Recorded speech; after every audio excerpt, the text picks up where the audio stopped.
So I made a video about Justin Trudeau resigning, uh, and I placed it literally on the day after he's resigned. However, of course, um, Trump has now repeated his offer for Canada to become the 51st state, even offering them a 60% tax cut. To which I would have to say to Canada, what are you actually going to get in return? Even though you might get a 60% tax cut, you're going to probably suddenly find that your investment in your roads, your rail, your basic infrastructure, a lot of things that you had been taking for granted would suddenly go away and just disappear. And of course, it is not surprising that, so I went looking, have what's the response from Canadians been? And of course, many, they like, the United States, but they don't want to be part of it. They are quite fine being a separate entity in that regard. So most of them, like I say, were sort of said, well, okay, well, what happens to our healthcare, etc. A lot of them, like I say, Canada, completely different system when it comes to sort of the US, what they have in terms of sort of benefits as well, wildly different to what you would even see. In fact, Americans would dream of the kind of benefits and stuff that Canadians have. And like I say, I don't think Canadians are going to give that up willingly. However, let us instead ask a more interesting question. Let us ask, of course, what if? What if Canada became the 51st state? What would actually happen? How would it actually play out? And what would it actually mean for this new entity of the United States and these new states? So let's find out, shall we? So before we do go on into this, please do remember to click on the like, share, and of course the subscribe button. And of course, especially if you're Canadian, share this around. I'm very interested to try getting as many like Canadian perspectives on this, because I would love to see what you think to this what if question. Do you think it's a load of hunkum? Do you agree with some of the stuff that we're about to sort of go through? Or do you have your own version of a what if, of course, this would happen?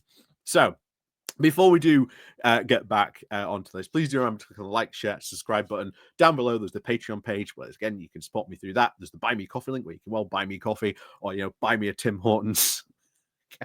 And of course, as always, there is the YouTube thank you button. And of course, there's the Pony Club down below as well. So, as always, let's crack on and into this. This comes from the conversation asking that very question: what if Canada, as the 51st state, Republicans would never win another general election? So, since his re-election, Donald Trump has now drawn plenty of attention for neo-anxietist propositions made on social media about the Panama Canal, Greenland, and of course Canada, and now the UK. Well, thank you very much to Elon Musk, and of course making some bizarre demands that we tear down all the wind farms in the North Sea and replace them with oil drilling platforms. Yeah, it's getting pretty weird already. And he's, again, a couple of days yet, but we've already had a preview of what the Trump presidency is going to be like. So this, of course, included, again, just in the hours following Justin Trudeau's resignation, of course, announcement. For a supposed anti-interventionist, it is very odd that Trump is now enthusiastically embracing the ideas from an era of intense American imperialism. Maybe that's what Trump is actually going for. Perhaps he's trying to revive the expansionist spirit of Theodore Roosevelt, William McKinley, and James Polk. Canadians who, of course, paid attention to their history lessons will sense something of a neo-Polkism in the designs, a 54-40 or fight for the 20th century. Not surprisingly, Trump's annexation propositions have been rebuked from the leaders of Panama, Greenland, and Canada, and more forcibly than others. Canada's response has, of course, been mild at best. So, outgoing Prime Minister Justin Trudeau, the man Trump now, who he routinely mocks as the governor of America's 51st state, counterposted a video in 2010 in which the very inuncular Tom Bravo explains Canada to Americans. Trump and, of course, Canada's cabinet ministers have also now sought an audience with the president-elect at his Mar-a-Lago estate in Florida to try and find a way around Trump's ruinous tariffs threats, and far greater threat to Canada's national interests than his own annexation bluster. Some Canadians, of course, have many favorable views of the United States, but of course, it is now vanishingly few are actually interested in becoming the 51st state. Still, let us play out Trump's hypothetical. Let's say Canada became the 51st state in the American Union. What would be the electoral implications for the US? And this is where it would play out, because the idea, of course, remember, you are going from a parliamentary system that they have in Canada, where you have multiple parties, to now what would be a two-party system. And here's the thing. Most of the Canadian Conservatives may go to the Republicans. It's not a guarantee that they would all go there, but some of them would. However, everyone else pretty much would end up going to the Democrats. And this would pretty much basically secure the Democrats' reign on power for a very, very long time. And bear in mind, if you saw the inauguration recently, someone actually stood up. I believe it was the Virgin Islands, not Panama, Puerto Rico, and a couple of other territories that they have that aren't actually full states. And the reason why the Republicans keep on refusing to make these places states and always stop these talks from happening is because they know if that happened, it would tip the electoral scales in the Democrats' favor, because those places vote heavily Democrat.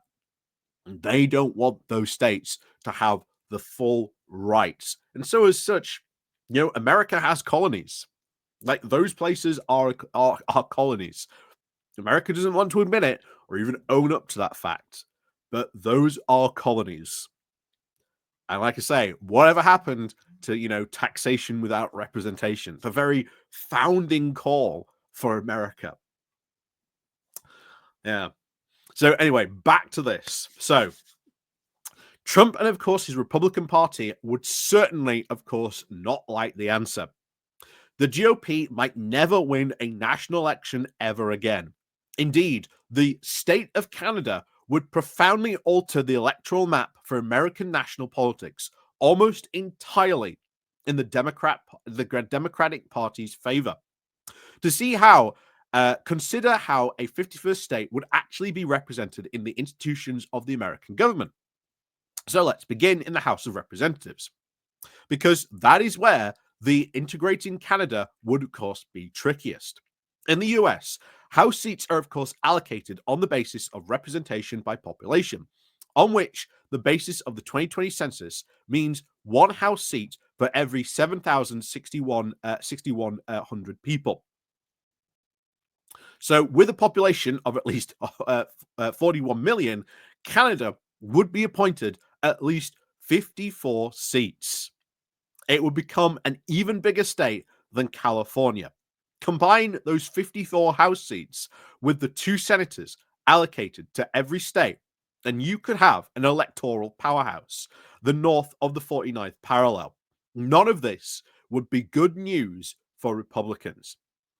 Of course, this assumes that the annexation would overcome the American political fights over the reappointment and, of course, redistricting.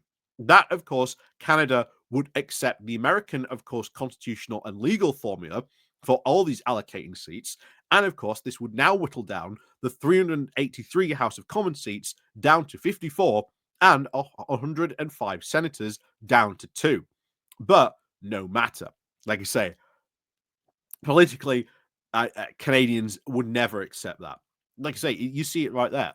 You know, the House of Commons, you have 338 people sitting in there, whittling it down to 54, and then senators down from 105 down to 2. Yeah, I don't think Canadians would sort of accept that very much whittling down of political power. So now, of course, let's look how Canadians would actually alter the American elections. Um, Grafting, of course, Canada's political culture onto the US political parties, of course, would be awkward.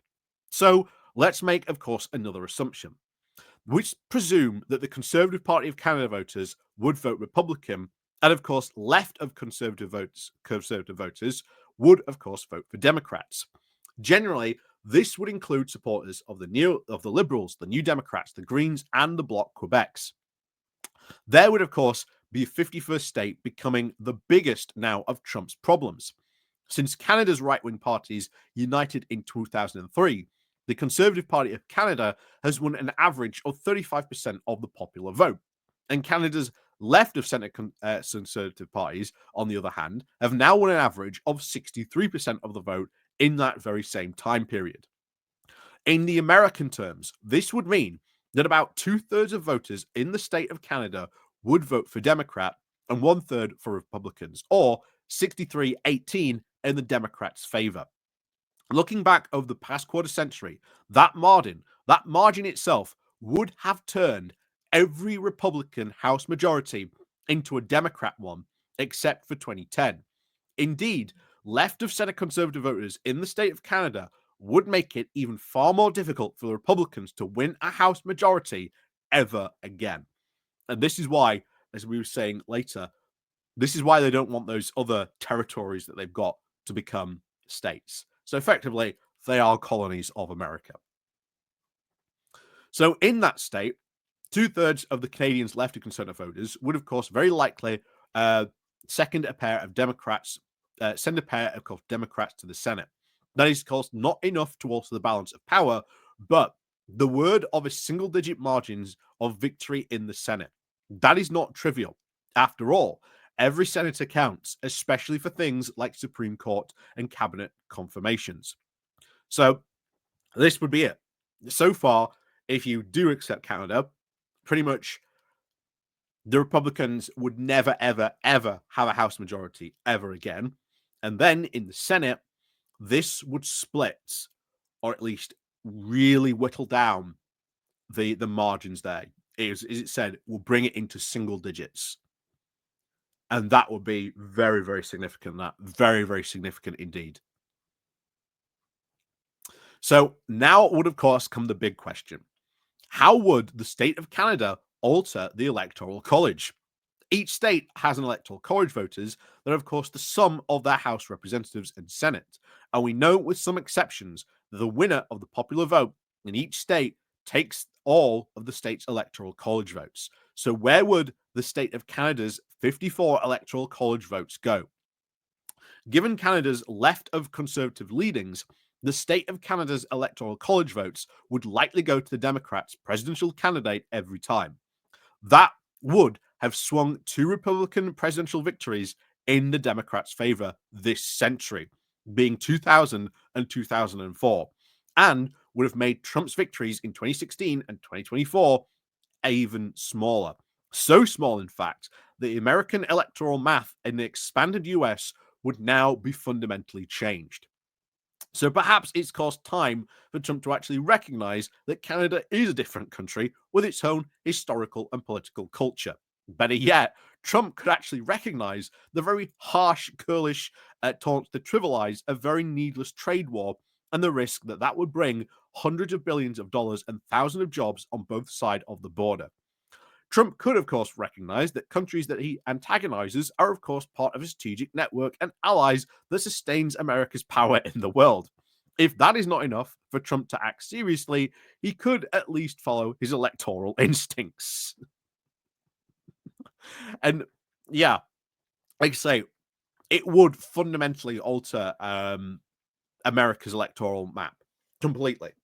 Like you would You would see this. Certainly, Democrats would win the presidency a heck of a lot more. If the Republicans did win, they would be winning on some very, very small majorities. Very small majorities indeed.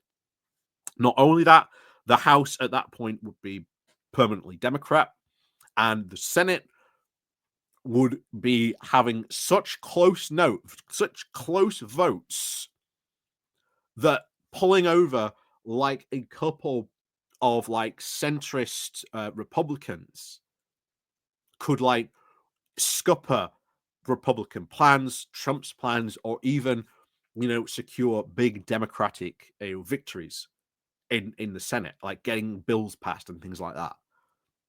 So it would fundamentally change the American calculus. And yeah, it's right. Trump would never, the Republicans would never accept it, ever. They would never want that to happen. And they constantly rebuke places like, not Panama, Puerto Rico becoming a state. They've rejected time and time again places like DC becoming a state. So why on earth would they suddenly accept Canada?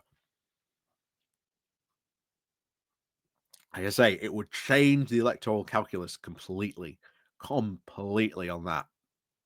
So, as always, let me know what you think down below. Do you have any other, things that would happen? That is just focusing on sort of the general election. What would happen, of course, politically in America? I think you would definitely see huge, huge fights over healthcare. You know, Canada is, of course, a universal sort of healthcare country. So, what will that mean? You would have huge fights over that. Huge fights over that, and I don't think the Republicans would want to have that fight either. That's probably also again what would guarantee Democratic victories in this new state of Canada for years to come. Um, but yeah, let me know what you think. Like I say, there's plenty of other things I think that that Canada would probably stir up quite a lot of trouble in the US for. So, as always, let me know what you think down below. Click the like, click the share button on your way out, and of course, as always, we'll see you all next time.